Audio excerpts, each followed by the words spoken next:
Support for Current Conversations is provided by Outreach Video and Media Services, University of Oklahoma Outreach, and World Literature Today. Welcome to Current Conversations. I'm R.C. Davis-Indiano.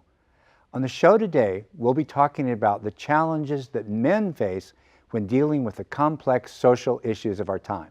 We have with us Evon Peter, Victor Lewis, and Tim Wise, all prominent commentators on social change. Join us for a discussion of men and the changing world around us.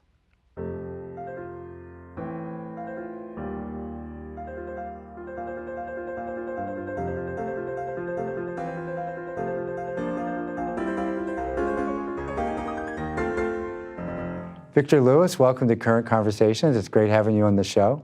Thank you. Was there a role model when you were a kid?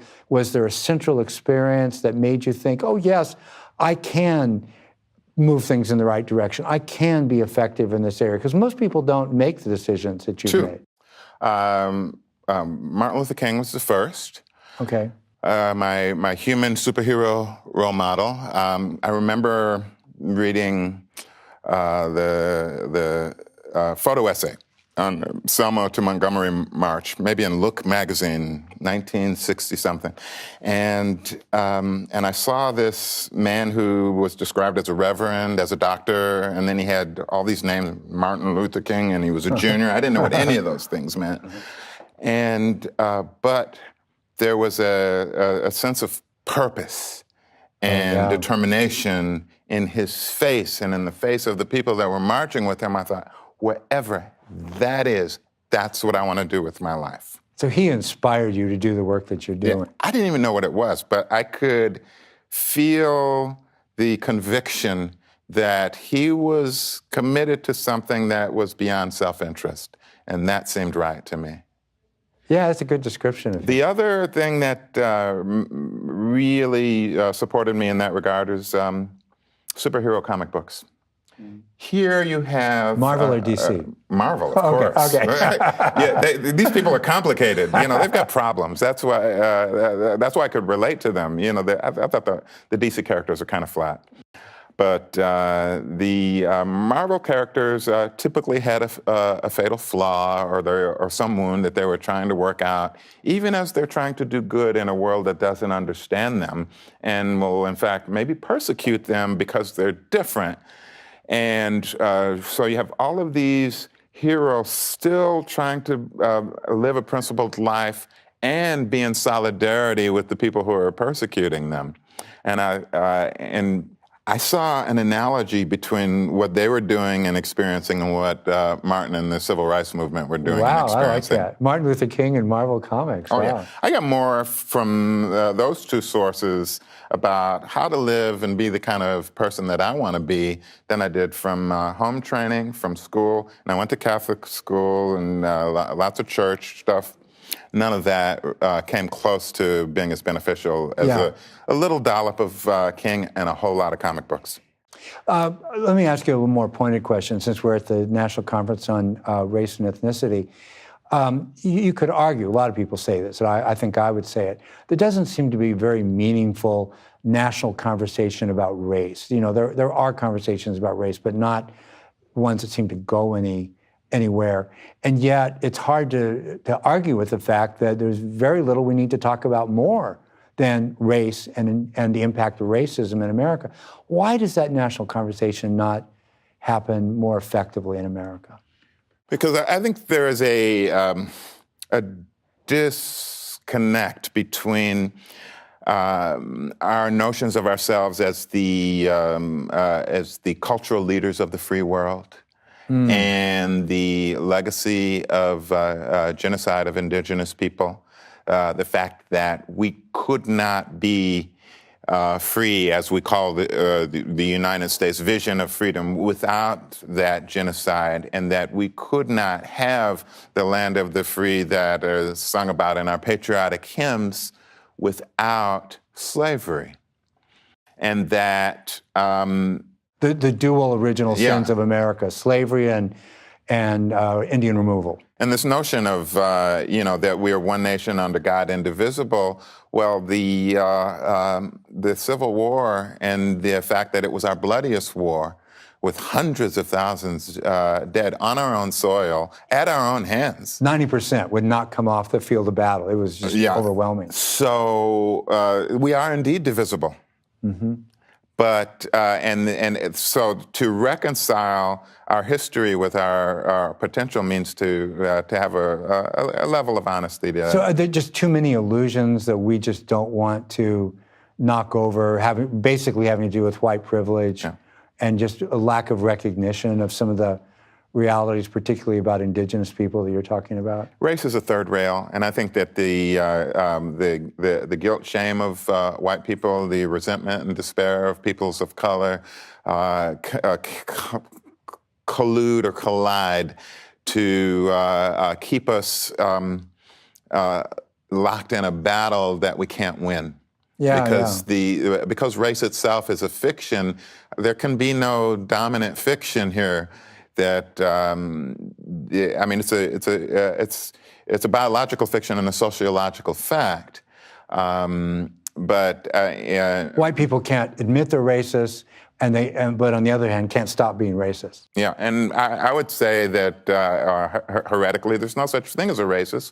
As an identity or as an essential characteristic of any organism or person, but that through conditioning we can engage in particular conceptual practices, speech acts, physical behaviors, and of course we have these institutional and structural realities that pre-exist our birth and survive our death. Okay, I want you to look in your crystal ball, if you would.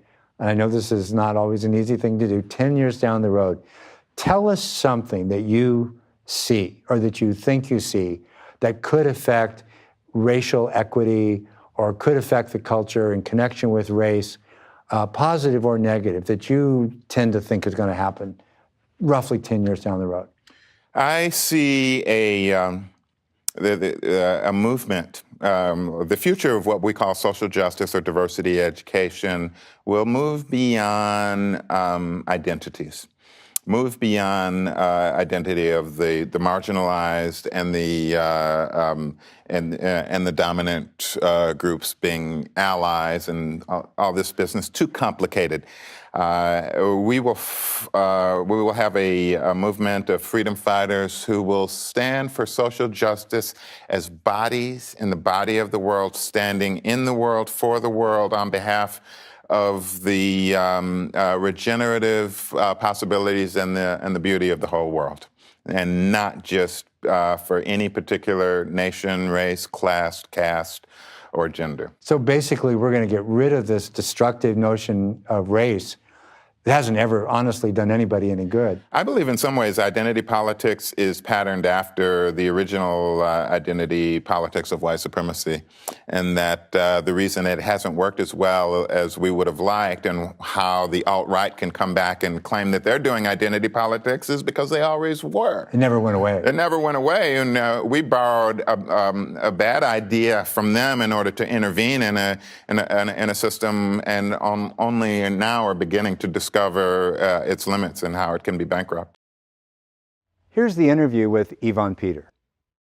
I want to take you back for just a second to where we started with your job as Vice Chancellor at the university.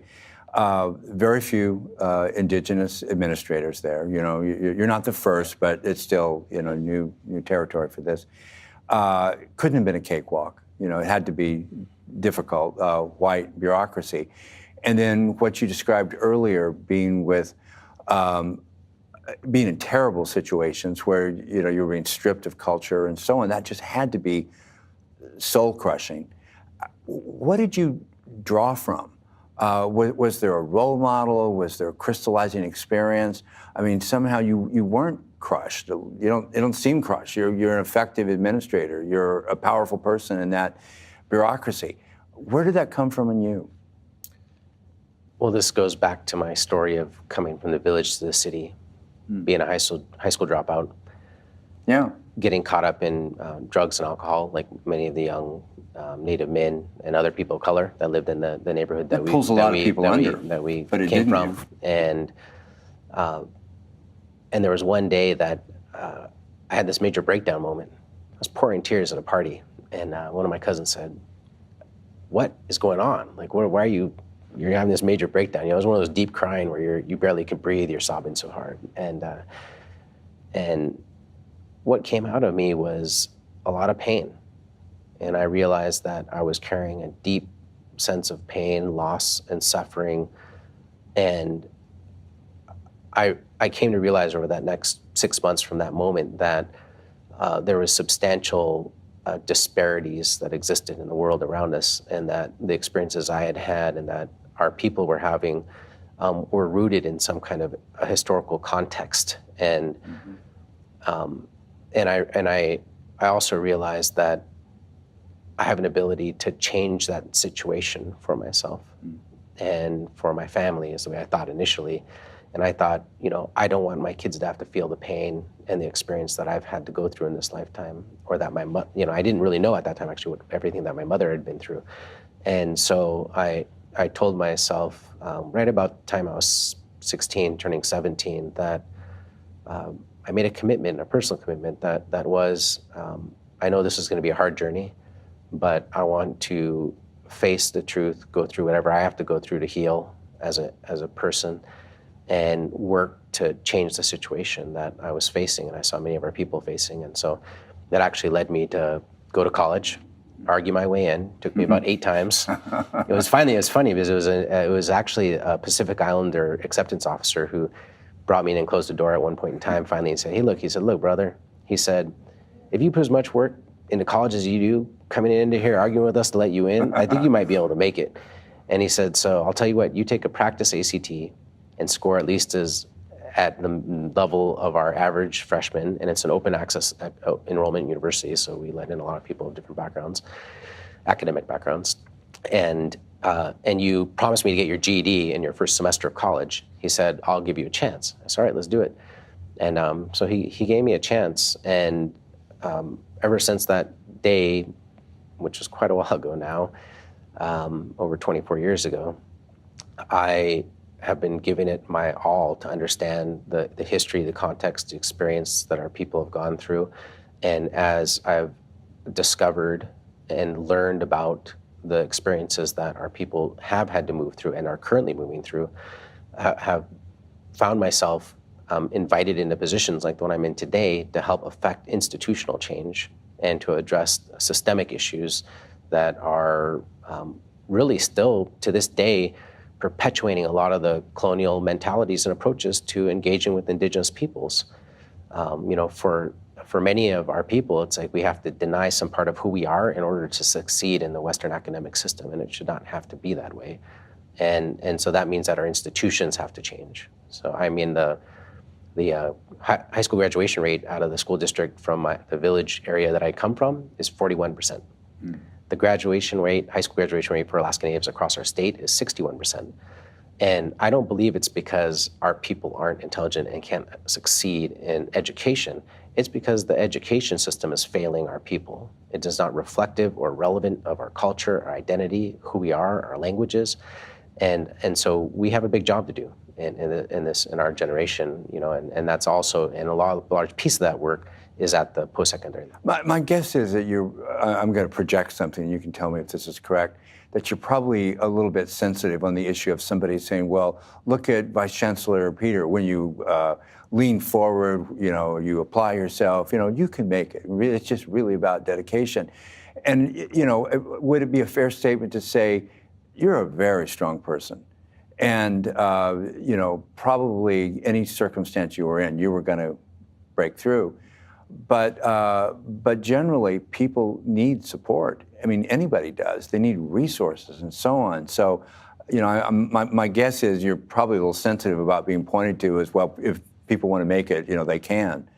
Yes, you did, but generally, creating bad circumstances for any community is not a good idea. Well, first of all, we all need help and support. We all need help and support. no matter how strong someone appears on the outside, believe me, they're human on the inside. Right. There's no person who, I don't stand in this position and do the work that I do alone. Yeah. I have my tribe, my nation, my family, so many people. Just last night, actually, on social media, I reached out to everyone saying, hey, I need some support and encouragement because tomorrow's going to be a big day for me. And I want to honor our people, the legacy of our ancestors and our leaders. And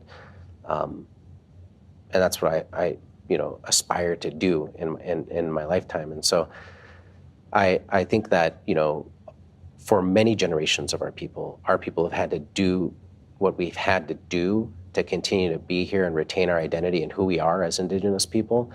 And we've had some tough goes at it in the last 5 to 10 generations, depending on where you're from. And I think every generation's hope is that we break through a little bit further so the generation after us doesn't have to suffer quite as much. And so, I think that even for our younger generation that's coming up today, they're facing some huge challenges. That's why we have this issue with high rates of suicide among our young people.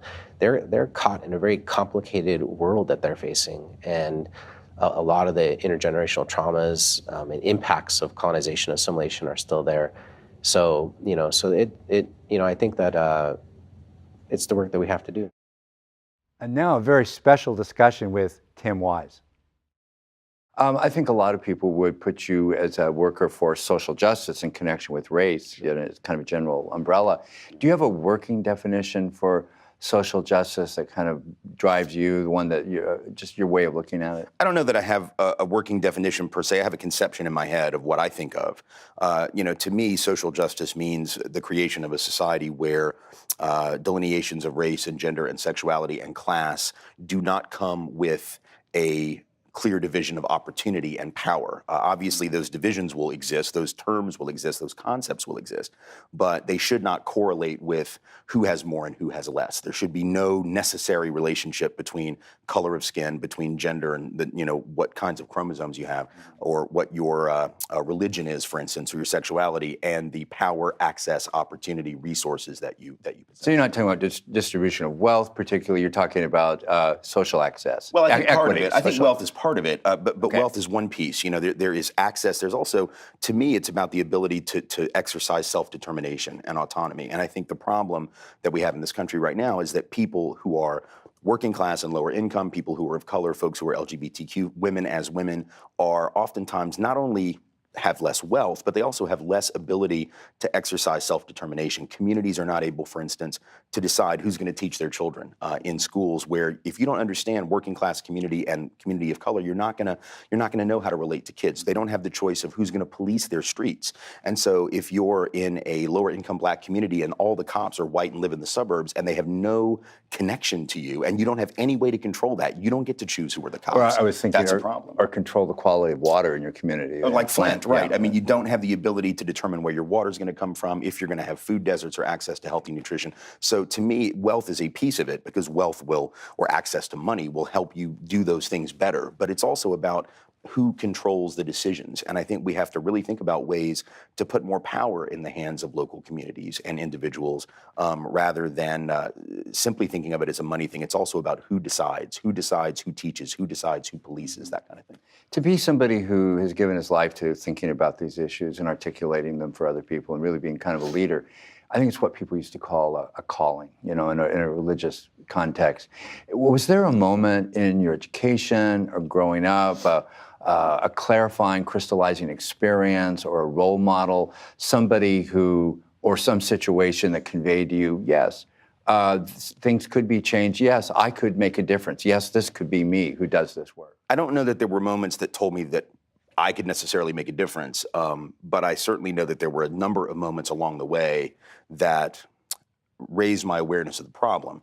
I went to preschool at a historically black college, so most of my early childhood friends in, pre-kindergarten were black kids. Most of the teachers, the authority figures, were black women, so that when I got into elementary school in Nashville, Tennessee, I was able to maybe see some things in terms of the way people were being treated that a lot of white kids maybe would not. If I've got all these black friends and I'm used to black authority, and all of a sudden I see authority being exercised against black people, whether it was tracking in education or whether it was discipline disparities in school. I'm gonna notice it because those are my friends. You're separating me from my friends. You're punishing them. So I didn't have a language for it. It's not like I was 5 years old going home first grade to my mom and saying, oh my God, you won't believe the institutional racism that takes place at my elementary school. I didn't have that language, but I knew that something was happening, and you just sort of file those things away. And over the course of my life, I think I just filed a lot of those kinds of experiences away. Finally, when I got out of college, it happened to be at a particular moment in the history of both our country and the state of Louisiana where I was living, when David Duke was running for the U.S. Senate and then governor. So I got involved in that campaign. Clarified issues a lot. Yeah, I mean, it's, when you have a Nazi running for Right. major office, it does help to clarify a lot of things. And I was fortunate enough to be in that place in that time, and I knew the men who had started the primary opposition organization to Duke, and so I started doing that work. And I think it was really in the wake of that. And of course, Duke lost. This white supremacist did lose these races, but he got 60% of the white vote in the Senate race, 55 out of 100 in the governor's race. And I remember that was a very clarifying moment for me. And I think a lot of people who were involved in that, who sat down and said, what does it mean that 6 out of 10 white people voted for someone who they know is a Nazi? And he's persistent. He's still around. That's still amazing. around, Yeah. still around. And I think for those of us who saw that, it was that moment where we said, listen, what is really different about those 60%, 670,000 people, and us? And the only real difference, you could be smug, you could say, well, we're better people because we knew not to vote for this horrible person. But the reality is the only thing that really delineated or differentiated us was that we had had certain experiences growing up that led us down a path. And these 670,000 other people who voted for the Nazi obviously had different experiences. And they weren't to blame for their experiences, and I wasn't due any credit for mine. So I had to sort of humble myself in the face of that white behavior and say, that's the work, is to work with those people and to figure out how we can do better. I think your story is really clarifying, and I can't prove this, and I don't know any numbers, but I really suspect there are millions of Americans who've never known a black person, never met somebody from abroad, really don't know anybody well, except people like themselves. And just right out of the gate, I think that is not good. That's creates a problem. I think we sometimes underestimate the importance of those personal connections. Obviously, they're not sufficient.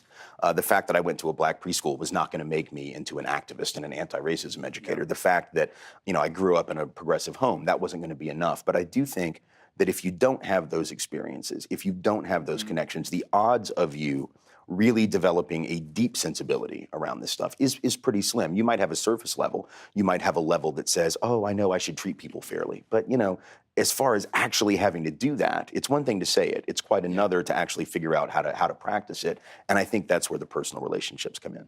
Don't you think that a lot of people who did get discouraged over the last 10 years, one, maybe had unrealistic expectations of what Barack Obama could do, and two, just did not anticipate the backlash? You've elected a black president, well, we're going to double down, and racism seemed to just come out of the woodwork, and during that period. Well, I think anyone who really believed that we were in something of a post-racial era because of the election of a black man clearly doesn't really understand American history. And I think it was wishful thinking. I think it was incredibly naive. And I think it's something Barack Obama certainly never thought. He certainly knew better, but I think a lot of people didn't. And I think those of us who do the work knew. I mean, those of us who were in it every day knew this is a signal event, but it means something. Obviously, it's meaningful. But the question as to what it means, we never really got around to asking. It doesn't mean, even if people voted for Barack Obama, the idea that means that they don't harbor any racism would be like a man who's married to a woman saying that because he's heterosexual, he can't be a sexist.